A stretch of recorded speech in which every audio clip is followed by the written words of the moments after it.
So, good morning everyone. So, ngayon, sobrang lakas ng ulan dito sa aming lugar. At kung makikita ninyo dito sa ground, dito sa, this is cemented road, road naman area dito sa aming isa. Parang yan ang lakas ng ulan. Nandito ako sa aking front yard. May maliit na bonsai garden. Ayan, lalabas ako. Pero for this morning, itutur ko kayo kung makikita nyo yung daloy ng tubig galing dito sa tinatayuan ko. Doon siya pupunta sa aming tank ng drainage for water na it is 20 feet deep. So tatlo ito. Then may mga dalawang maliit pa dito sa unahan. So makita niyo mamaya after na maubos na itong matapos na itong ulan o huminto na itong ulan is magkaroon yun ng madadaling pag-drain ng tubig dito sa aming lugar. For this morning, paikot ko muna para matingnan ko itong mga bonsai ko dito sa paligid ng aking bahay. So just sharing lang. So ito yung mga bonsai ko.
So, dahan-dahan nang humito itong ulan. So, this morning or it's already 10 o'clock in the morning. So, nag-start itong ulan is around 6:30. Tapos, until now, nag-ulan pa pero hindi na masyadong malakas. So, ito yung mga bonsai kong tinatrabaho ko the other day. So nag-start ako dito kita.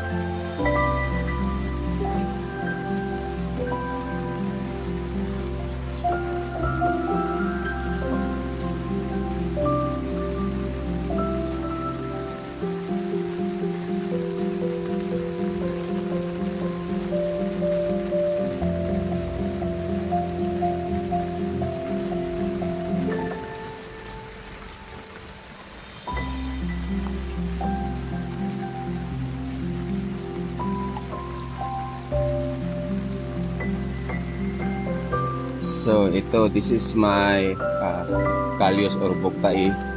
So kailangan ko pa itong iayos. Tignan niya itong paso. Anong ginagawa. Ayan. So nasira. Yung sumira dyan. Itong ko, Callios na bonsai materials is yung aso. Kasi makaabot siya dito sa bandang gilid sa pot na ito, kaya sinira niya yung pot. So ililipat ko yan, tapos tanggalan ko ng gamot yung ugat, gamot sa Bisaya kasi. So ito na yung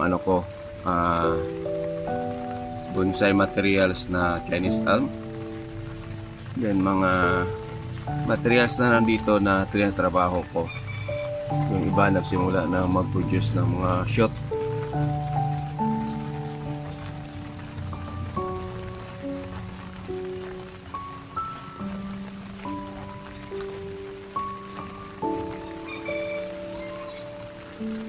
So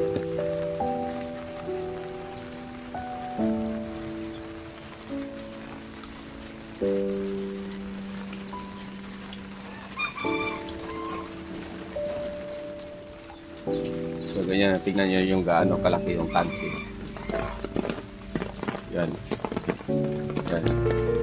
Sa ilalim may butas dyan. Dyan papasok yung mga tubig.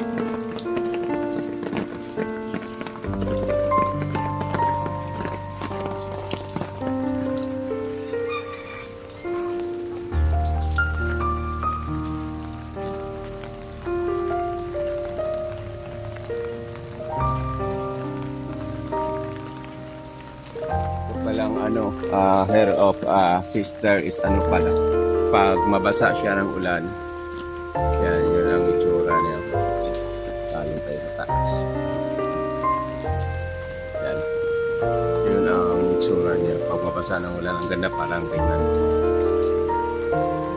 So, dito sa bahay, pag nandito kayo sa aming lugar, itong bahay namin parang nasa na kami sa forest or parang nasa mga mountainside.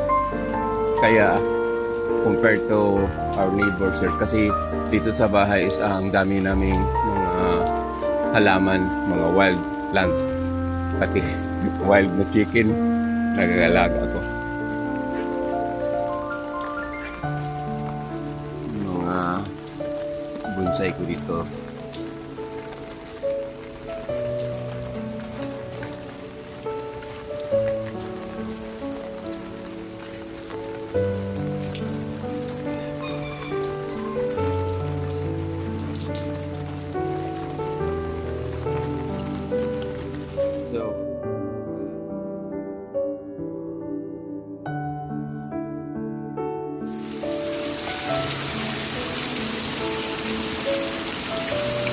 Kala ko huminto na yung ulan, bigla na namang lumakas ulit. So ang gawin ko na lang ngayon, kasi hindi ako makapagtrabaho, so i-share ko na lang sa inyo yung maraming mga bonsai materials na makikita dito sa paligid ng aming bahay. Katulad dito, yan, that is red ficus, nasa ground lang.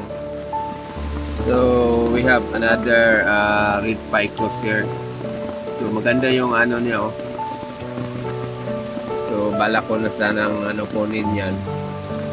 So nangyari ngayon is parang mag-bonsai na lang tayo, bonsai material hunting dito sa paligid ng aming bakuran. Mamaya pa. Kasi masarap mag-hunt kayo ng bonsai dito kasi malambot yung soil. So hanap pa tayo ng bonsai sa ibang lugar.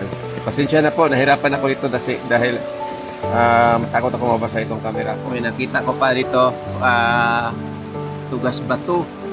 So may konting kalaki dito, sampalok. Tingnan natin gaano kalaki. Ayan, malaki, kaya nabasa yung cellphone ko.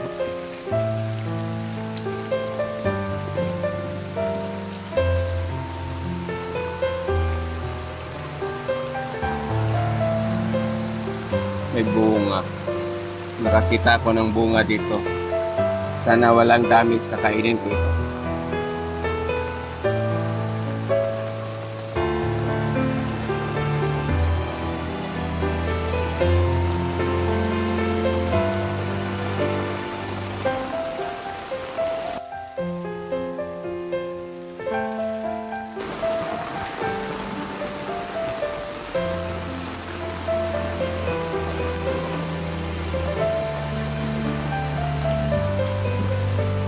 Yan. Magandang materials, bluebell. Tapos may paikos, then may yan, argao Taiwan.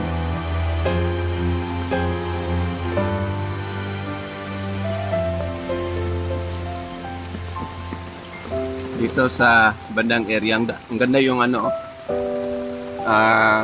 red ficus. Ang laki ng puno niya, kukunin ko niyan pagtapos ng ulan. Ang problema kasi dito, kulang ako sa oras. Dito pa, may iba na namang ano, red ficus. So may mga tugas ba to ako dito? Pero hindi, naka-wild, naka-planggaan na siya. So, ito ang trabahuin ko yan.